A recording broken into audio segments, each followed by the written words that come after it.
자, 페란 토레스 오피셜이 떴습니다. 송영주 옹께서 좀 이따 나오시겠지만 네. 바로 뒤에 나옵니다. 네, 바로 뒤에 나와요.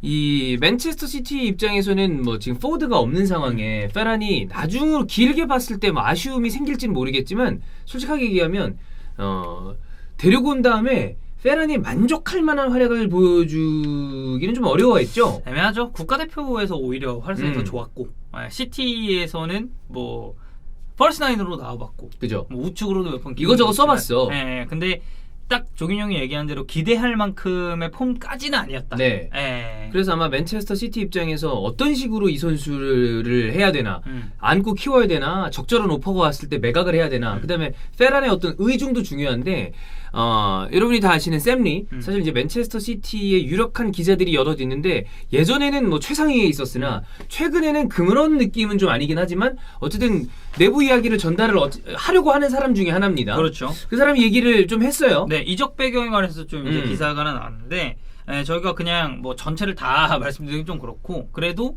좀 짚고 넘어가야 되는 부분만 한번 설명을 해드리겠습니다. 바르셀로나 보드진이 11월에 맨시티 훈련장에 왔을 때 시티 측은 스털링에 대한 접근을 처음에 기대를 하고 있었대요. 스털링 그때가 이슈가 계속 있었잖아. 바르셀로나 링크가 있었으니까. 그래. 근데 바르셀로나는 발렌시아에서 15개월 전에 계약을 맺은 페란 토레스에게 관심을 가졌고 여름 이적 시장에 한번 거부를 했잖아요. 그래가지고 시티 입장에서 좀 당황을 했대요. 그래. 처음에. 또 페란?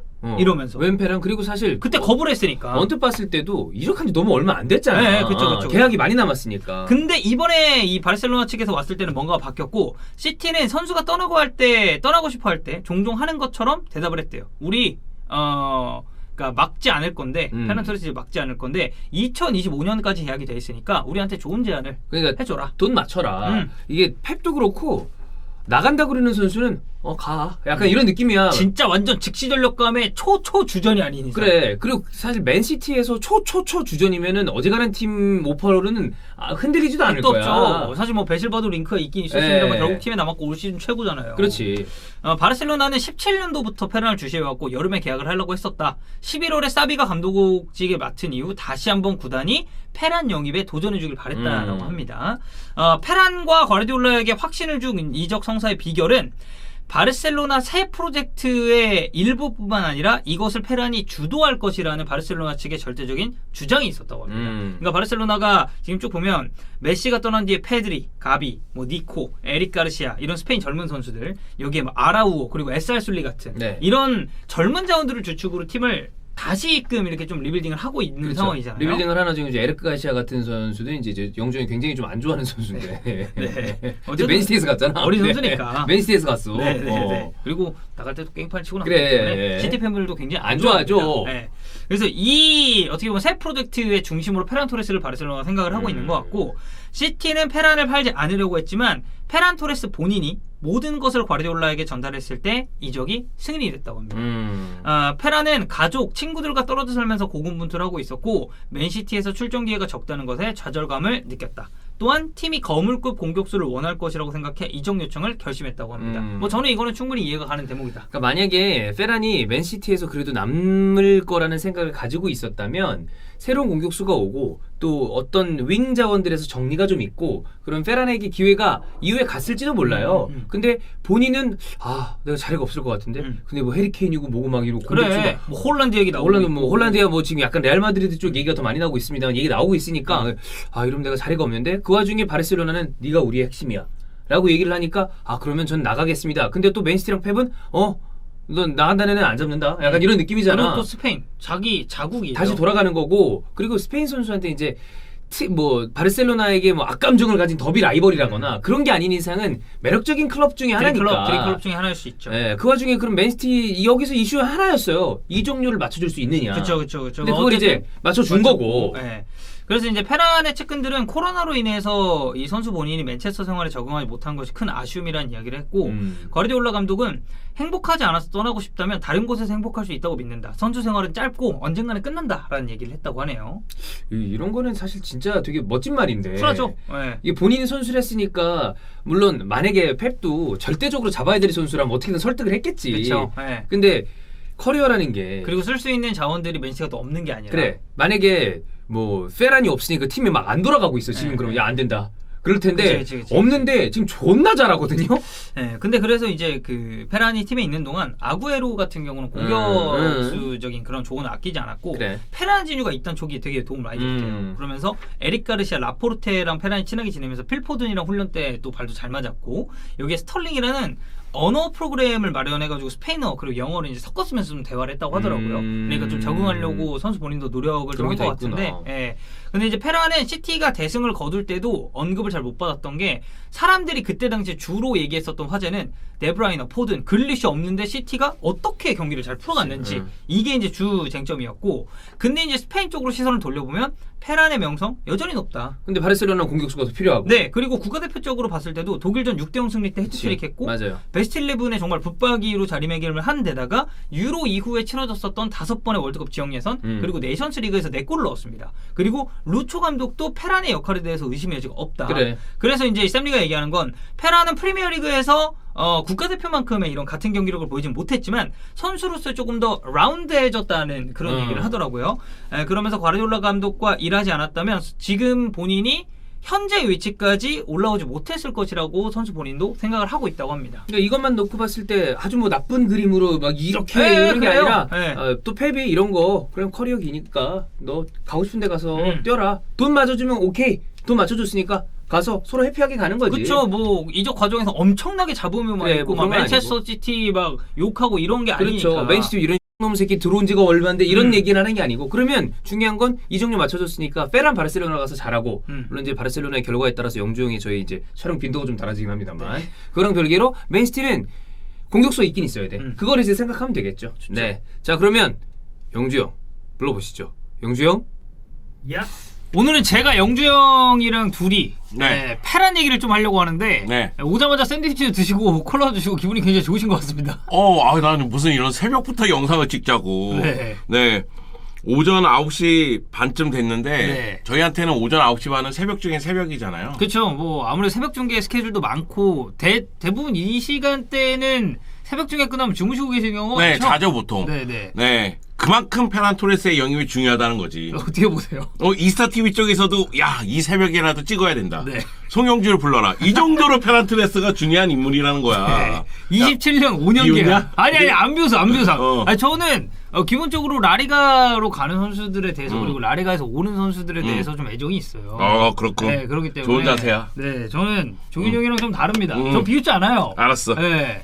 근데 말투는 엄청 비꼬는 말투야. 저는 비웃지 않아요. 막 이러면서. 그게 약간 제 종특이에요. 종특. 알았어. 하지만 속은 따뜻한 그런 느낌이고. 그래, 그거는 네가 얘기하는 거지. 네, 그쵸. 네 속은 아무도 모르니까. 당연하죠. 제 속은 제가 이제 얘기를 해야 사람들한테 알았어. 어필할 수 있기 때문에. 일단 믿어볼게. 네. 따뜻하다. 네, 따뜻한 마음. 5년 계약. 5년 계약이고요. 이제 디에슬레틱 샘리 얘기 들어보니까 사비 감독이 이제 메시 떠난 이후에 되게 어린 자원들 주축으로 지금 팀을 약간 리빌딩을 해가고 있잖아요. 근데 여기에 페란 토레스를 완전히 좀 리더로 삼고 싶어 한다는 그런 얘기가 있습니다. 네. 그러니까 가비, 니코, 페드리 이런 어린 선수들이 많은데 역시 이제 이 어린 선수들을 이끌 수 있는 선수가 필요하다. 그러니까 페란도 나이가 많은 건 아니잖아요. 그렇죠. 그러니까 이 페란 선수를 통해서 공격의 리더로 삼을 생각이다. 이렇게 사비 감독이 페란 토레스를 설득시켰다는 얘기가 있어요. 그래서 이제 페란 토레스가 먼저 마음을 열었잖아요. 네. 그래서 이제 선수들 합의가 먼저 이루어졌잖아요. 그쵸. 그런 것도 크게 작용했다. 물론 여자친구 아버지가 루이스 엘리케인 것도 크게 작용을 하긴 했겠지. 그렇죠. 네, 여자친구 미인이더구만. 승마 선수고. 네, 루초 감독이 그리고 또 이제 국가대표팀에서도 페란을 네. 엄청나게 중용을 하고 그리고 국대에서는 또 페란이 나올 때마다 또 골도 넣고 이런 게 또 있다 보니까 훨씬 좋은 폼을 보여주는 것 같고 저는 그래서 좀 궁금해요. 페란이 이제 왔잖아요. 그러면 이제 형님이 생각하는 그런 바르셀로나의 앞으로 뭐 페란의 역할이나 아니면은 좀 페란을 이런 식으로 활용하면 조금 더 괜찮을 것 같다. 개인적으로 생각했을 때 1월 이적 시장 끝날 때까지는 봐야 돼요. 이게 왜 그러냐면 지금 전체적인 보도에 따르면은 페란 영입을 통해서 새로운 공격수 영입은 없다. 이런 식으로 보도가 되고 있어요. 여기서 이제 마무리다 네. 공격수는. 또 일부는 최전방 스트라이커를 영입할 것이라는 얘기도 나오고 있어요. 그러니까 뭐냐면 페란 영입한 다음에 공격수 영입이 아니라 수비수 쪽에 초점을 맞춘다면 그런 페란은 가짜 9번으로 쓸 가능성이 매우 높아져요. 아, 폴스 9으로. 네. 또 사비가 또 기가 막히게 또 아니까. 그러니까 제가 느끼기에는 결국은 선수들의 몸 상태가 다 괜찮다.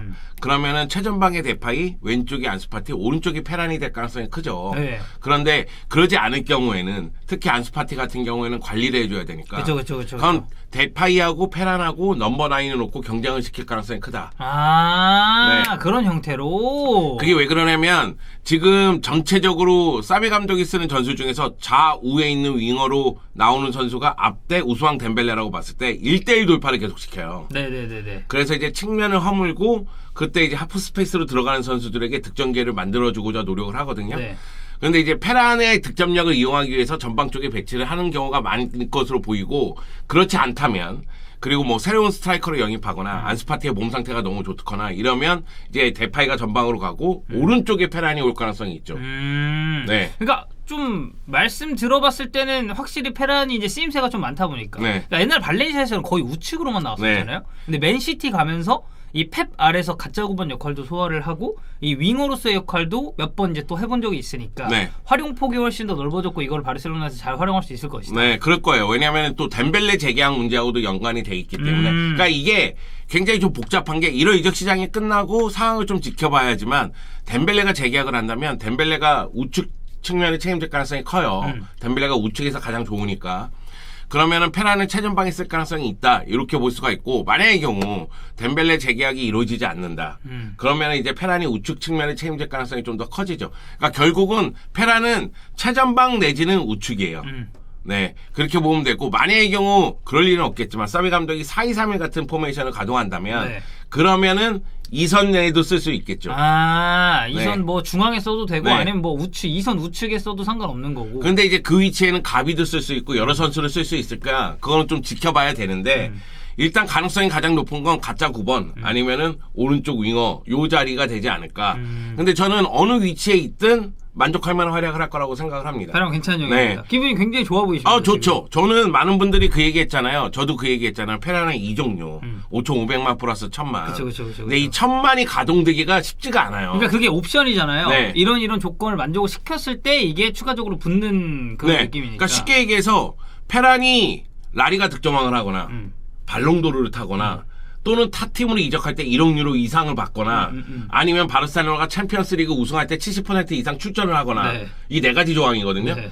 그런데 한 가지 조항에 250만씩 작용을 한다고 봤을 때 이거 작용하기가 쉽지가 않아요. 1,000만이 다 되긴 힘들다. 네. 뭐 챔피언스리그 뭐 70% 뭐 이 정도는 만약에 진짜 우승을 하게 되면은 이건 아니, 충족이 될 수도 있죠. 지금 이 순간 챔피언스리그 우승 예상하기가 어려워. 내가 생각하기에는 이 중에서 가동될 만한 가능성이 가장 큰 건 그나마 라리가 득점왕이에요. 라리가 득점왕이요? 네. 어. 아니 챔피언스리그 우승하는 게 더 쉽겠냐? 아니면 페란이 라리가 득점왕하는 게 더 쉽겠냐 형님, 이거지. 바르셀로나 가능성을 너무 낮게 보지 마세요. 야 지금 이 순간 명문입니다. 유로파 나가 있어.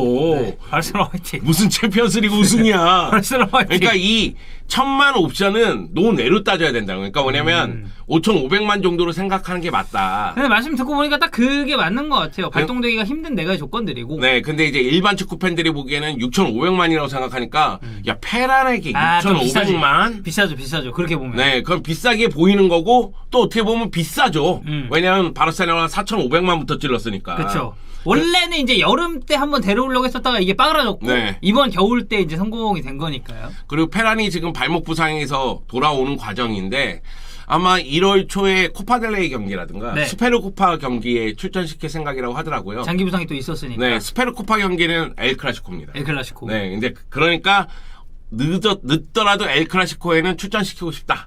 그 얘기죠. 잘 왔어요. 나는 괜찮아. 야, 우리 가족이야. 네 장인어른이 루이스 엘리케 아니. 루이스 엘리케는 진짜 바르셀로나 찐이거든. 네. 하지만 레알 마드리드에서 뛴 적이 있는. 그런데 이제 그게 있잖아. 루이스 엘리케의 그 유명한 얘기. 그런 게 있어요. 그러니까 뭐냐면 그 루이스 엘리케가 레알 마드리드에서도 나름대로 그쵸? 레전드고 바르셀로나에서도 레전드인데 그러면 그 은퇴한 다음에 뭐 축구팀 하는 경우 있잖아요. 레전드 팀. 네. 레알 레전드 팀, 네. 바르셀로나 레전드 팀. 그러면 루초는 이제 또 바르셀로나로. 내가 왜 레알 가냐고. 나 바르셀로나인데 이렇게 해서 거절하는 경우가 있을 정도로 네. 찐이라는 거지. 네. 네. 그 여자친구도 찐이겠지. 그러니까 우리가 남이가 약간 이 느낌인 거군요. 꿀의 대동단결이지. 야, 이씨, 비웃냐? 야, 마음 따뜻하다며! 꿀의 대동단결. 꿀의 대동단결. 또 이제, 꿀의 대가족, 한가족이라는 거지. 꾸동단결. 네. 장인어른도 꿀해. 와이프 될 사람도 그리고 꿀해. 이제 또 전 또 바르셀로나 감독. 네. 네. 그리고 또 잘 보여야 돼. 여자친구한테 밑보이면 안 돼. 스페인 대표팀 감독이야. 그래서 또 이제 국대에 가서 또 이제 더 잘해야 되고. 네. 그렇습니다. 뭐 영주 형이 기분이 굉장히 좋으신 것 같고. 네. 저도 뭐 페란 토레스 바르셀로나 이적은 서울한테 좀 윈윈이 아닌가. 맨시티에서 어차피 기회도 많이 못 받았고. 그리고 이제 막 올라오는 타임에 또 고국으로 돌아가서 좋은 활약을 펼칠 수가 있으니까. 여기다 페란이 약간 향수병 기질도 있었다고 하더라고. 거기다 이제 그 여자친구하고 장거리 연애를 하다 보니까 그런 것도 있죠. 그런데 가족이랑도 떨어져 있고. 코로나 시국이잖아. 네. 그래서 이제 장거리 연애하기도 상당히 어려웠다고 하더라고. 그래서 바르셀로나 제의 왔을 때 굉장히 좋아했다고 하더라고. 네. 어쨌든 페란 토레스 바르셀로나 잘했으면 좋겠습니다. 야, 좋겠다. 야, 바르셀로나 11번도 되고, 님도 보고, 연애도 하고, 돈도 지금 뽕도 따고. 뽕도 타나요? 혼자 다 가져가는 거야, 페란. 야, 이거 지금 이적함으로 인해서 일석삼조야. 일석삼조. 네. 좋겠다, 새끼야.